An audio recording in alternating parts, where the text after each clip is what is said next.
kalau mau melakukan satu pembebasan besok sesuai dengan hadis Rasulullah, akan ada penaklukan kembali di mana, di Roma.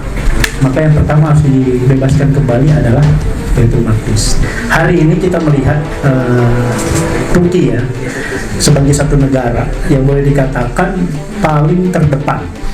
Orang Palestina tinggal di Gaza, terus mereka belajar ke Turki. Dia mengatakan, kami mendapatkan beasiswa dari pemerintah Presiden Erdogan setiap tahunnya itu minimal 300 orang untuk belajar di Turki.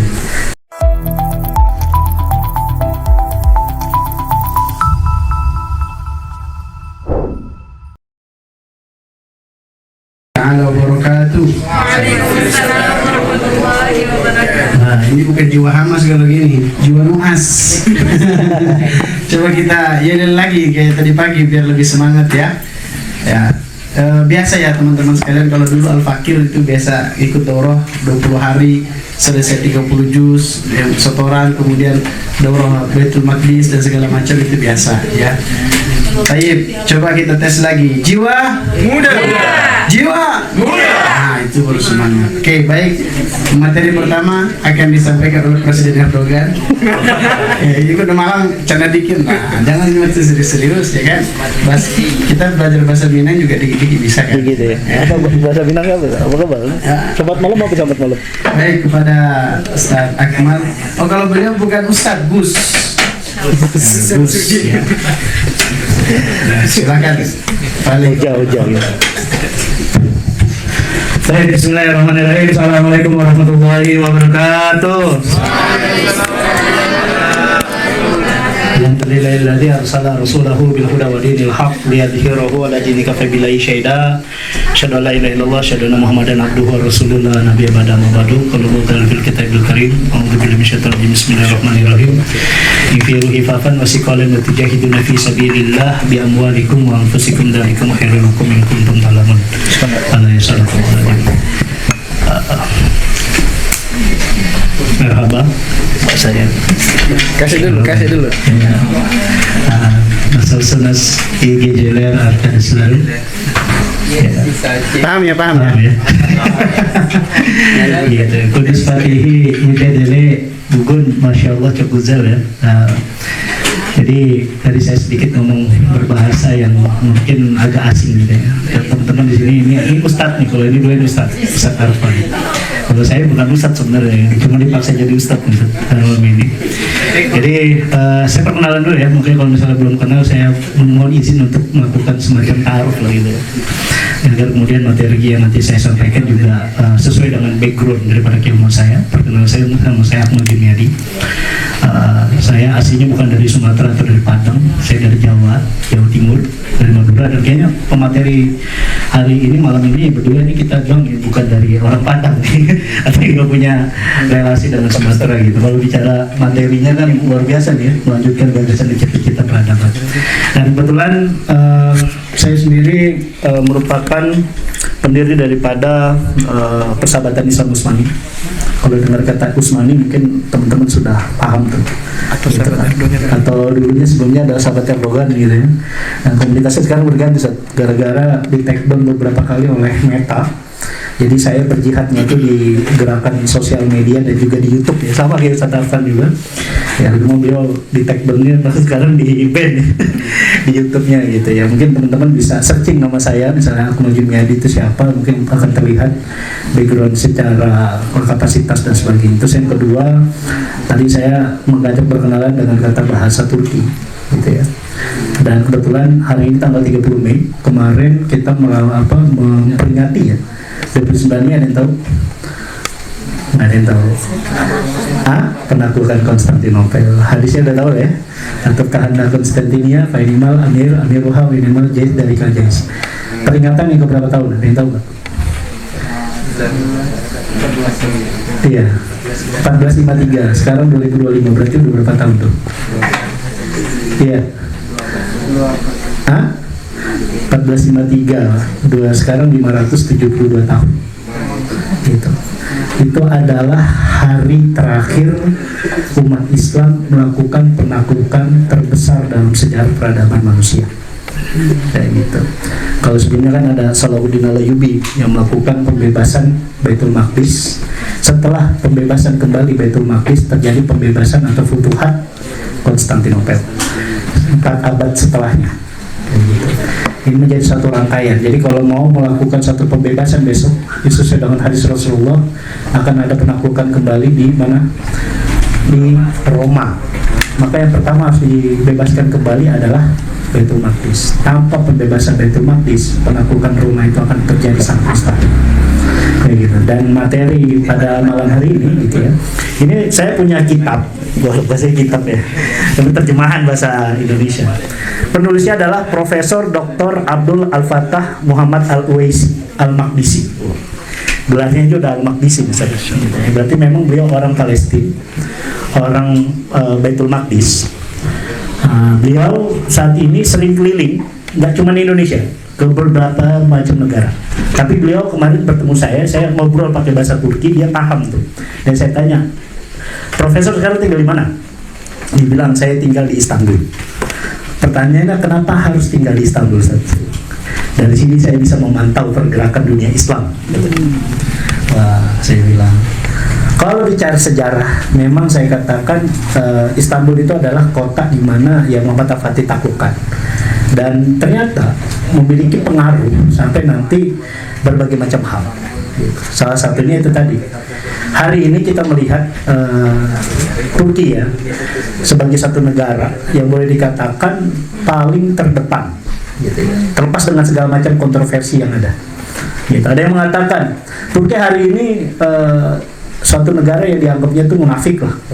Saya sering mendapatkan DM atau kemudian hujatan di sosial media gitu. Ketika saya bilang saya alumni Turki bicara Palestina, ya gitu. Kebetulan saya dulu S2-nya di sana, gitu. Dan betulan juga waktu S2 itu sering banget ketemu dengan mahasiswa Palestina, ya gitu. Dan hebatnya saya tanya orang-orang Palestina di sana itu yang rata-rata mayoritasnya itu dulunya adalah tinggal di Gaza, gitu. Ada berapa jumlahnya? Hampir sekitar 3 ribuan. Pertanyaan saya, ngapain kalian belajar di Turki? Aneh ya. Orang Palestina tinggal di Gaza, terus mereka belajar ke Turki.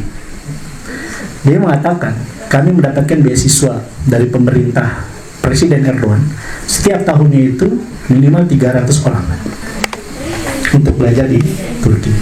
Dan saya katakan, pasti Anda nggak belajar agama di sini. Iya. Mayoritas tidak ada yang belajar agama. Karena apa? Karena kita tahu Turki itu pernah menjadi negara yang paling sekuler di antara negara-negara Muslim yang lain. Bahkan saking sekulernya, di tahun 1948 Turki adalah negara yang pertama mengakui kedaulatannya negara Israel. Saking sekulernya seperti itu. Tapi saya bilang, hari ini wajah Turki itu berubah. Saya melihatnya sudah sangat berubah, dan terbukti banyak sekali orang-orang Palestina.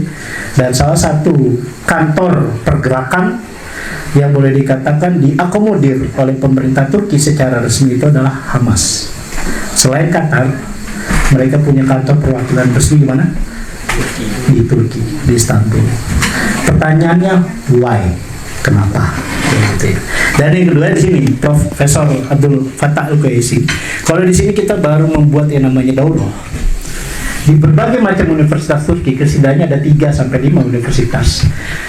Dia membuka studi tentang Baitul Maqdis dengan gelar pasca sarjana resmi magister. Saya tanya sama teman-teman, ya salah satu pengajarnya adalah Profesor Abdul Fattah Al-Uwaisi, orang Palestina. Pernah lama tinggal di Inggris, sering juga mengajar di sana dan sebagainya. Dan hari ini beliau kemudian bekerja sama dengan pemerintah Turki membuka jurusan Baitul Maqdis. Ada di 3 kampus kalau nggak saya tahu. Pertama itu adalah Istanbul Zaim University, yang kedua itu adalah Ankara Social Bilimler University, dan yang ketiga kalau nggak salah itu Marmara University. Gitu. Ini bukan kampus kecil, tapi kampus besar. Artinya, kenapa kok kemudian dia mempersiapkan hal seperti itu? Karena saya rasa Turki hari ini sudah seperti kayak kembali zaman dulu. Gitu. Zaman dulu itu maksudnya di zaman siapa? Zamannya Utsman. Gitu. Saya katakan Palestina itu mulai dijajah tahun berapa? Ada yang tahu nggak? Kalian datang ke sini pasti saya rasa sudah memiliki bekal minimal tahu lah informasi tentang sejarah Palestina. Apalagi tadi saya lihat udah banyak tuh pemateri menyampaikan. Berdirinya 1948. Berdirinya 1948 itu berdirinya Israel. Ya. Kayak gitu. Datangnya 1924. 1924 itu adalah keruntuhan daripada Turkistan. Ada yang tahu? Palestina mulai dijajah mulai kapan? Nah, ini pertanyaan yang sangat mendasar sebenarnya. Bagaimana kita mau memerdekakan suatu bangsa ketika kita sendiri juga nggak tahu kapan dia mulai dijajah gitu? Sejak deklarasi Balfour. Deklarasi Balfour itu kapan? Lupa. Nah, di tahun 1917. Tahun 1917 itu tahun terjadi apa? Terjadi yang namanya Perang Dunia Pertama. Gitu.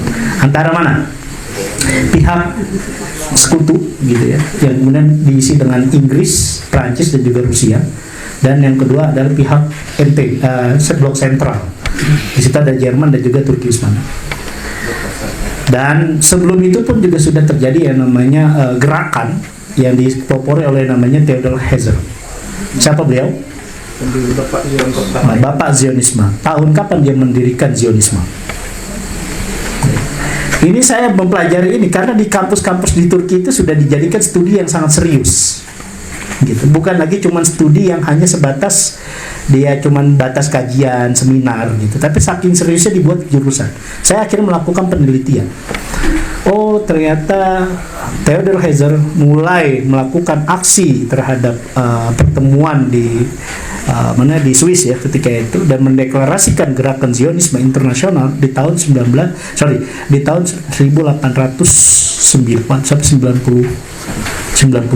gitu. Dimana kemudian di situ ada seorang sultan yang begitu sangat kuat gitu ya untuk melakukan penolakan terhadap ide Zionisme internasional tersebut, yakni adalah Sultan Abdul Hamid yang kedua.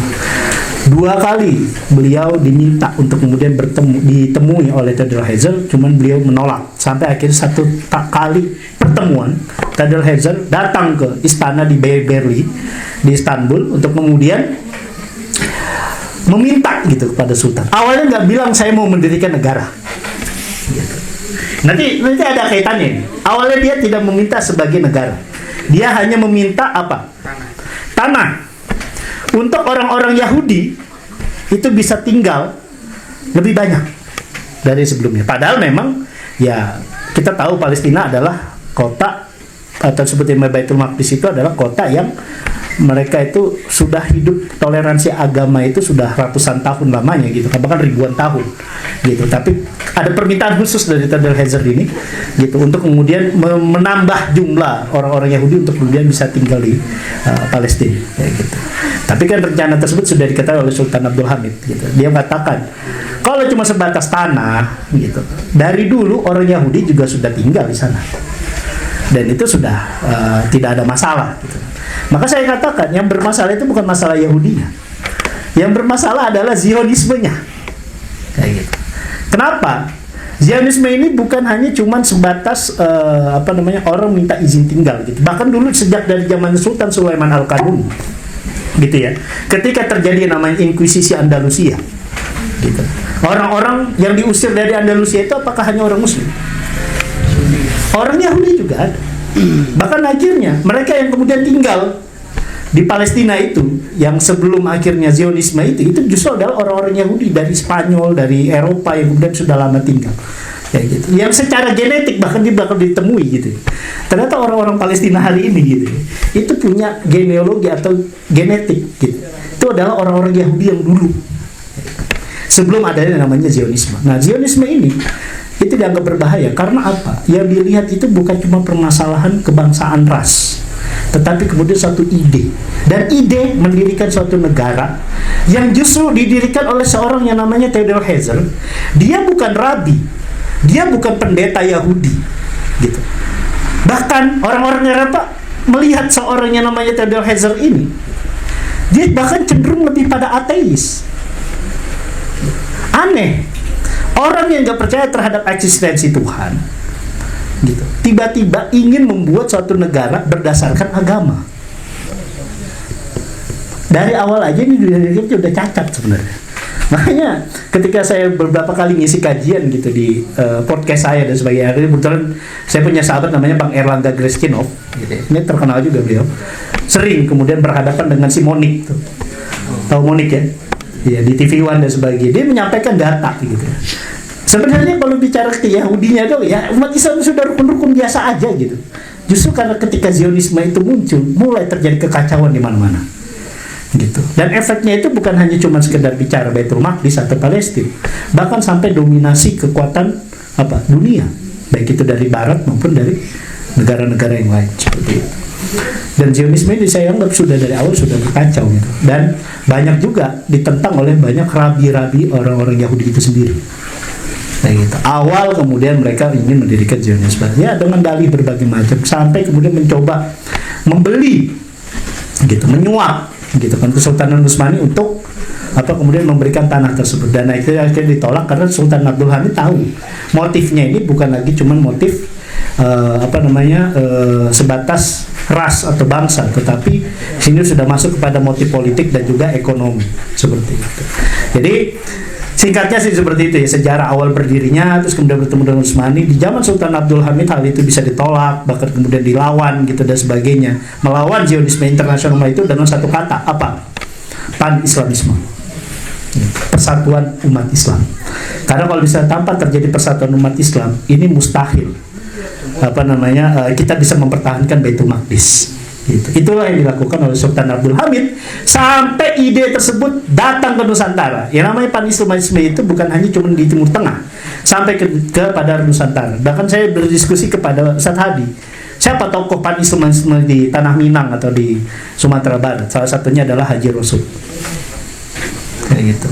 Yang kemudian akhirnya nanti diwariskan kepada murid-murid dan juga ideologisasi beliau sampai kepada Buya Hamka dan sebagainya seperti itu.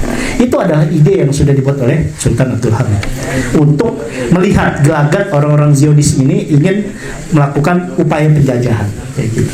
Jadi kalau ditanya kapan Israel kemudian secara de jure penjajahan itu dimulai dari tahun 1917. Berarti sudah berapa tahun? Dengan adanya deklarasi Balfour tadi 1917 sudah lebih bahkan dari 1 abad kayak gitu. Dan hari ini 2025 gitu. Ini kemudian saya juga harus membaca ulang. Memang materi ini agak sedikit berat gitu, membuat kita ngantuk lah ya kayak gitu. Sampai akhirnya Utsmani perang, awalnya menang melawan siapa? Inggris, Prancis, Rusia, itu dikeroyok Pak. Bayangkan, satu daulah kalau bahasa kita ya, dikeroyok berapa negara itu. Awalnya menang dari 1914 sampai 1916 itu menang. Semangatnya luar biasa melawan penjajahan ketika itu. Ya, upaya ini saya di sini sebenarnya ada video-videonya gitu ya. Tapi bisa atau enggak nanti saya coba dulu. Ada videonya ketika diserang sampai kemudian akhirnya bertahan, bahkan akhirnya membentuk satu ketentaraan. Namanya itu adalah Tentara Mehmetçik. Ini orang-orang Turki sekarang udah bikin filmnya tuh. Mehmetçik itu artinya apa? Kalau kita nyebut di sini seperti Sultan Muhammad Al-Fatih, gitu ya. Orang Turki nyebut Sultan Muhammad Al-Fatih enggak Sultan Muhammad Al-Fatih, tapi Mehmet Sultan Fatih, Fatih Sultan Mehmet, dibalik begitu. Artinya Mehmetçik itu adalah jalan tentaranya Muhammad, gitu. Nah, tentara Muhammad disebutnya itu Mehmetçik.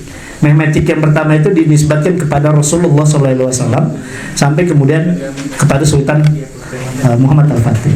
Gitu. Nah, yang kedua, terjadilah upaya setelah mereka mencoba melakukan upaya dengan fisik, gitu. Itu nggak bisa langsung bisa menguasai Baitul Maqdis. Gitu.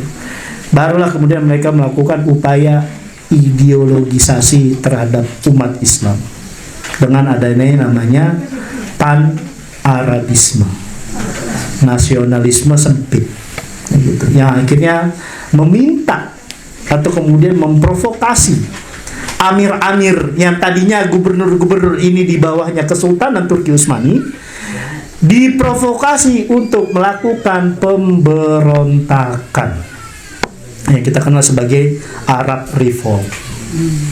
Gitu. Pertama terjadi pemberontakan di mana? Ada yang tahu nggak? Di Mekah. Seorang ini ya, saya mengatakan ya ini fakta sejarah ya, walaupun agak sedih saya jelaskan gitu. Syarif Hussein akhirnya kemudian dia membuat persekutuan dengan Inggris dan diiming-imingi dengan doktrin besok kalau Anda menang melawan Utsmani, Anda yang akan menjadi khalifah. Itu yang pertama.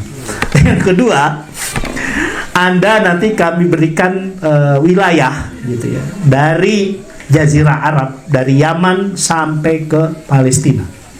Itu janjinya Inggris kepada Syarif Hussein. Akhirnya mereka melakukan pemberontakan dan sebagainya. Pasukan Utsmani bingung. Kenapa? Yang dihadapin ini bukan lagi tentara kafir gitu. Bukan lagi orang Inggris, tetapi sesama Muslim. Bagaimana dilematisnya seorang Muslim, tentara Muslim berhadapan dengan orang Muslim, diadu. Makanya politik ini sering kita kenal di Nusantara namanya divide et impera. Sebenarnya sudah diuji coba sejak dari zamannya Perang Dunia Pertama itu. Diadu. Akhirnya kalahlah Utsmani. Akhirnya mundur dari Mekah mundur ke Madinah, dari Madinah bertahan, diserang lagi, kalah, mundur lagi sampai ke Aqabah, dari Aqabah terus dipunggul Madi sampai ke Gaza. Jadi ternyata terang terakhir itu di Gaza. Di Gaza Utsmani bilang, Sultan ketika itu sudah mengatakan, kalau Gaza kita tidak bisa pertahankan, maka otomatis Baitul Maqdis akan lepas. Gitu. Ya. Dan akhirnya mati-matian mempertahankan Gaza, karena qadarullah kalah. Di tahun 1917 itu kalah dan akhirnya Yerusalem diambil oleh Zionis. Bukan Zionis, oleh Inggris awalnya seperti itu. Diberikan semacam mandataris negara sendiri. Dan ternyata Syarif Hussein dibohongi. Setelah kemudian melakukan Baitul Maqdis, Inggris justru meminta, ya ini sedikit yang mohon maaf saja, sejarah Saudi gitu, untuk kemudian daripada Bani Saud mengambil alih Jazirah Arab. Kayak gitu. Bukan langsung perang dengan Saudi, enggak, tapi yang terjadi Bani Saud mengambil alih, diberikan oleh Inggris. Dan akhirnya Syarif Hussein diberikan tanah di mana? Yordan. Gitu. Ya saya bilang ini realitas sejarah. Ya sedih, saya katakan sedih. Ternyata pan-Islamisme itu tidak bisa dijalankan oleh umat Islam itu sendiri. Bahkan akhirnya hanya ada tinggal satu ulama gitu yang kita kenal namanya Syekh Izzuddin Al-Qassam. Beliau ini ulama dari lulusan Al-Azhar yang dulunya dia adalah mantan komandan batalion. Siapa? Turki Utsmani berperang di Libya melawan Prancis sampai akhirnya beliau orang Syria, ini orang Syam, orang Suriah yang kemudian akhirnya diminta menjadi komandan batalion. Ketika Utsmani sudah dinyatakan kalah, dia memimpin gerakan perlawanan gerilya terhadap Inggris dan akhirnya dari tahun 1925 sampai 1930 beliau akhirnya syahid di kota yang namanya Jenin, Nablus. Untuk mengingat sejarah beliau, Hamas akhirnya menjadikan nama beliau sebagai nama kesatuan militernya yang kita kenal sebagai Brigade Izzuddin Al-Qassam. Itu ada sejarahnya ternyata. Ternyata beliau ini adalah mantan komandan batalion Turki Utsmani yang terakhir yang kemudian melakukan perlawanan terhadap Inggris dan Prancis. Sampai kemudian akhirnya perlawanan itu bisa dipatahkan, baru kemudian deklarasi negara haram Israel. Sejarahnya panjang, singkat ya seperti itu. Sebenarnya kalau berbicara panjang lebih panjang lagi gitu kan. Kalau misalnya saya tanya, kenapa kemudian Allah berikan kekuatan kepada Turki Utsmani itu menjaga Baitul Maqdis dari tahun 1517 sampai 1917 sampai 1917. Berarti 4 abad Turki Utsmani mempertahankan Baitul Maqdis daripada serangan orang-orang kafir. 4 abad itu bukan waktu yang singkat, teman-teman. Panjang sejarahnya. Dan ya ketika itu Turki Utsmani diminta untuk menjadi khalifah gitu ya, karena Abbasiyah ketika itu sudah hancur. Beliau kemudian akhirnya menggunakan 2 nama untuk memposisikan terhadap kota suci umat Islam. Beliau mengganti gelar yang tadinya Hakimul Haramain menjadi Hadimul Haramain. Khodimul. Iya, Khodimul dari Hakimul Haramain, Sultan Salim ya, Sultan Salim I ini. Ini siapa Sultan Salim? Itu adalah cucu daripada Sultan Muhammad Al-Fatih. Gitu. Ini cucunya langsung. Sultan Muhammad Al-Fatih dia punya anak namanya Bayezid. Dia jadi sultan Bayezid wafat diwariskan pada Sultan Salim. Itu pun untuk bisa menguasai Baitul Maqdis itu harus bertempur dulu. Gitu. Melawan siapa? Dinasti Syiah Safawi. Gitu. Yang juga ingin mencoba merebut Baitul Maqdis di zaman kekosongan kekhilafan Abbasiyah pasca ditaklukkan oleh Mongol. Terus yang kedua baru kemudian bertempur lagi dengan Mamluk gitu, gara-gara Kesultanan Mamluk ini diprovokasi oleh Safawi. Dia menantang perang kepada Turki Utsmani gitu. Di mana? Di Aleppo.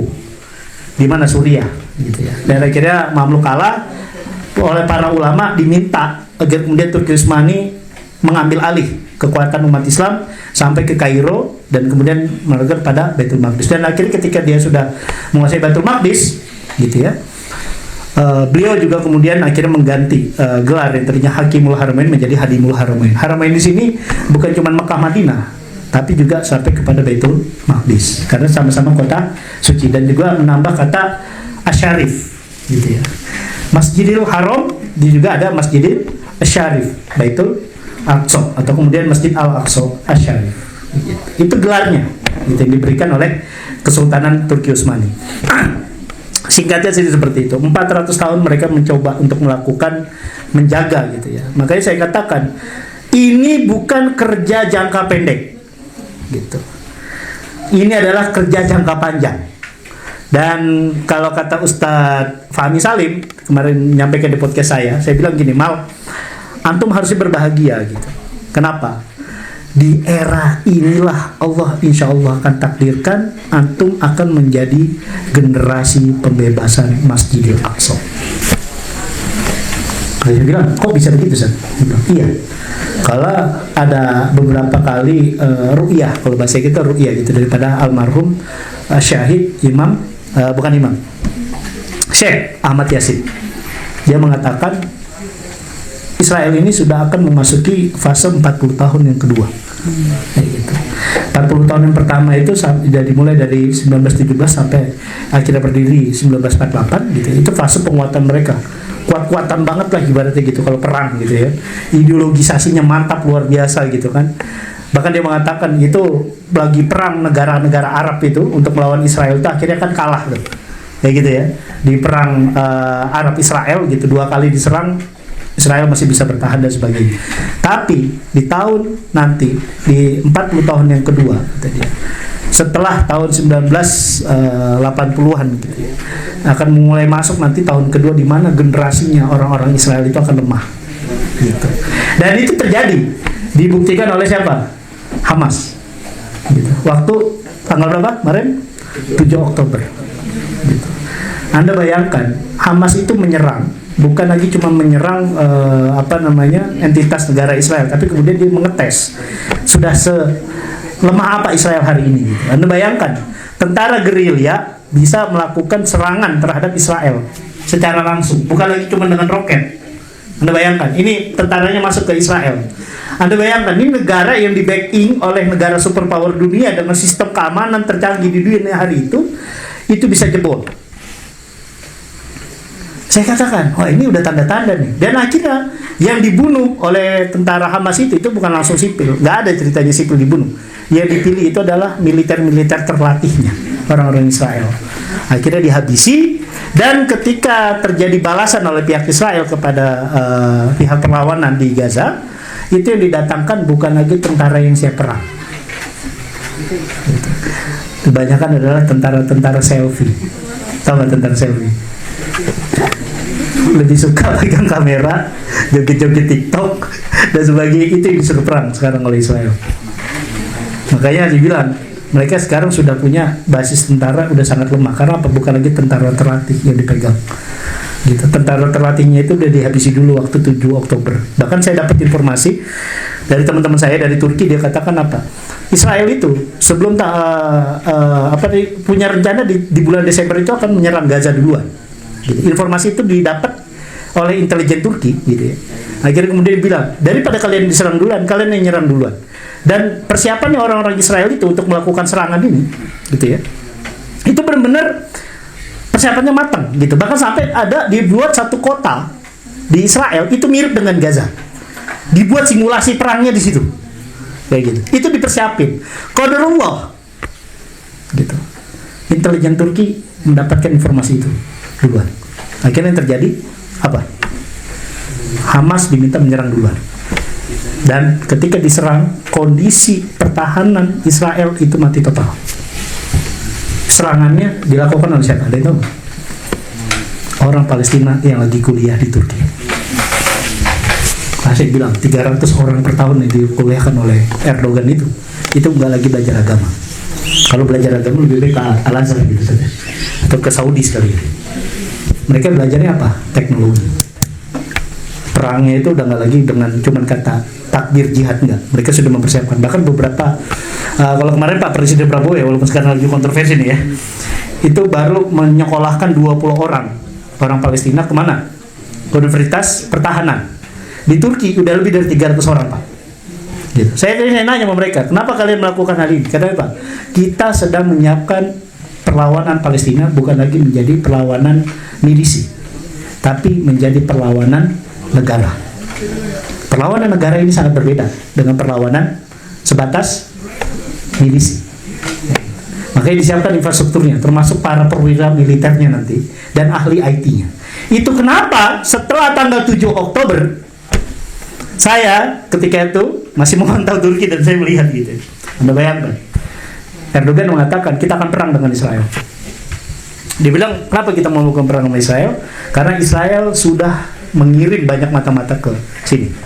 Tugasnya mata-mata Israel itu adalah memantau para mahasiswa Palestina di Turki yang sedang belajar itu. Gitu kan. Akhirnya sebanyak 57 agen Israel atau agen Mossad itu ditangkap besar-besaran di Turki. Bahkan gak cuma di Turki, sampai ke Malaysia.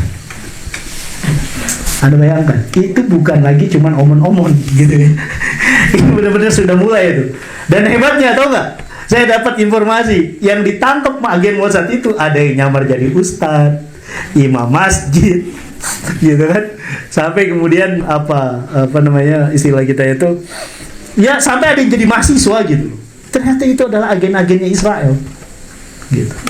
Luar biasa ya. Saya sih nggak kaget. Israel melakukan hal itu. Karena apa? Anda bisa googling, gitu ya. Israel itu saking serius mau bikin negara, dia menyiapkan kader. Siapa? 2 orang petinggi, Perdana Menteri pertama dan Presiden pertama Israel. Ada yang tahu siapa namanya? Hah? David Ben Gurion. Dan yang kedua adalah Yitzhak Rabin. Dan tahu mereka kuliah di mana? Sebelum akhirnya negara Israel itu berdiri. Hah? Ada yang tahu? Di Istanbul University. Kenapa mereka kuliah di Istanbul? Pertanyaannya seperti itu. Karena mereka tahu bahwa satu kota ini itu punya kampus. Kampus Istanbul University itu didirikan oleh Sultan Muhammad Al-Fatih. Makanya kalau Anda baca kapan Sultan Muhammad Al-Fatih bikin universitas, dari tahun 1453 itu sampai sekarang itu masih ada kampusnya. Setelah kemudian dia menaklukkan Konstantinopel, dia melakukan 3 wakaf produktif, namanya wakaf strategis lah.